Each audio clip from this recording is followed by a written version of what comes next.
സന്ദീപ് വാര്യർക്ക് പുല്ലുവില കൽപ്പിച്ച് നൽകിയ ബിജെപിക്ക് പാലക്കാട് കനത്ത വില നൽകേണ്ടി വന്നു. സന്ദീപ് വാര്യർ കളം അറിഞ്ഞു കളിച്ചപ്പോൾ കുറഞ്ഞത് 2000 വോട്ടാണ് പാലക്കാട് ബിജെപിക്ക് അങ്ങനെ നഷ്ടമായതും. സന്ദീപ് വാര്യർ ഒരു ചുക്കും പാലക്കാട് ചെയ്യില്ലെന്ന് പറഞ്ഞ ബിജെപി ആ വാക്കുകൾ ഇപ്പോൾ തിരിച്ചെടുക്കുന്നുണ്ടാകും.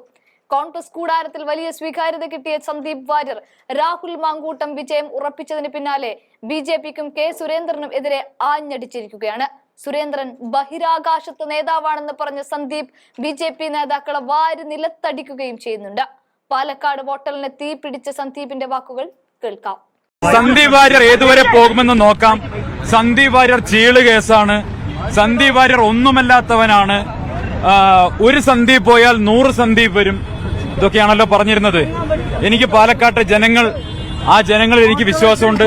അവർ തന്ന സ്നേഹത്തിന് ഒരുപാട് നന്ദിയുണ്ട്. ഇവിടെ ബഹുമാനായിട്ടുള്ള KPCC പ്രസിഡന്റ്, ബഹുമാനായിട്ടുള്ള പ്രതിപക്ഷ നേതാവ്, പ്രിയപ്പെട്ട ഷാഫി പറമ്പിൽ, പ്രിയപ്പെട്ട ശ്രീകണ്ഠേട്ടൻ, പ്രിയപ്പെട്ട തങ്കപ്പേട്ടൻ, ഇവരുടെ എല്ലാവരുടെയും നടത്തിയിട്ടുള്ള ഉജ്ജ്വലമായ തെരഞ്ഞെടുപ്പ് പ്രവർത്തനമുണ്ട്.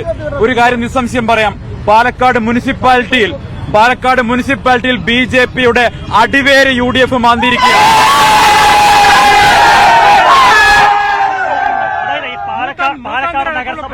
കേന്ദ്രങ്ങളിലെ വോട്ട് കുറഞ്ഞിരിക്കുകയാണ്. ഞാൻ പറഞ്ഞല്ലോ സന്ദീപ് വാര്യർ ഒന്നുമല്ലാത്തവനാണ്. സന്ദീപ് വാര്യർ ചീള് കേസാണ്. ഒരു സന്ദീപ് പോയാൽ 100 സന്ദീപ് വരും. മനസ്സിലായല്ലോ? ഇത് മുഴുവൻ ഞാൻ ആദ്യത്തെ പത്രസമ്മേളനത്തിൽ പറഞ്ഞൊരു കാര്യമുണ്ട്. ഇവര് വഞ്ചിച്ചിരിക്കുന്നത് ബലിദാനികളെയാണ്. ഇതിന്റെ ഉത്തരവാദിത്തം, ഈ പരാജയത്തിന്റെ ഉത്തരവാദിത്തം കെ സുരേന്ദ്രനാണ്. സുരേന്ദ്രൻ രാജിവെക്കാതെ, സുരേന്ദ്രൻ പുറത്തു പോകാതെ BJP എന്ന രാഷ്ട്രീയ പ്രസ്ഥാനം കേരളത്തിൽ രക്ഷപ്പെടാൻ പോകുന്നില്ല. പക്ഷെ ഞാൻ ആഗ്രഹിക്കുന്നത് അയാളെ രാജിവെക്കേണ്ടെന്നാണ്.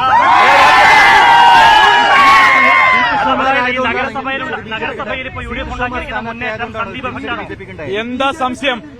പാൽ സൊസൈറ്റിയിൽ ഇലക്ഷൻ നടന്ന കൃഷ്ണകുമാർ, പഞ്ചായത്തിൽ ഇലക്ഷൻ നടന്ന കൃഷ്ണകുമാർ, മുനിസിപ്പാലിറ്റി ഇലക്ഷൻ നടന്ന കൃഷ്ണകുമാർ, പാർലമെന്റ് ഇലക്ഷൻ നടന്ന കൃഷ്ണകുമാർ, നിയമസഭ ഇലക്ഷൻ നടന്ന കൃഷ്ണകുമാറും ഭാര്യയും മാത്രമാണ് പാലക്കാട്ടെ BJP എന്ന് എഴുതിക്കൊടുത്ത ഈ BJPയുടെ നേതൃത്വം തന്നെയാണ് ഈ പരാജയത്തിന് ഉത്തരവാദികൾ.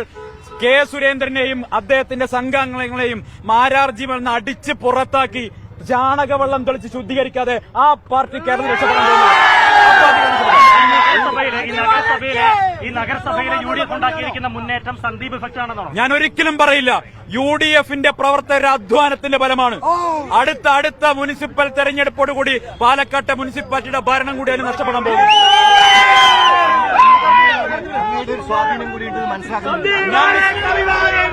ഞാൻ നിസ്സാരക്കാരനാണ്. ഞാൻ സാധാരണക്കാരനായ ഒരു മനുഷ്യനാണ്.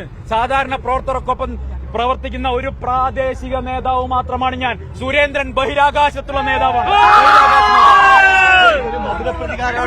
ഒരു പ്രതികാരവുമില്ല. ഞാൻ വളരെ നിസ്വാർത്ഥനായിട്ടുള്ള പൊതുപ്രവർത്തകനാണ്. ഞാൻ പാവപ്പെട്ടവനാണ്.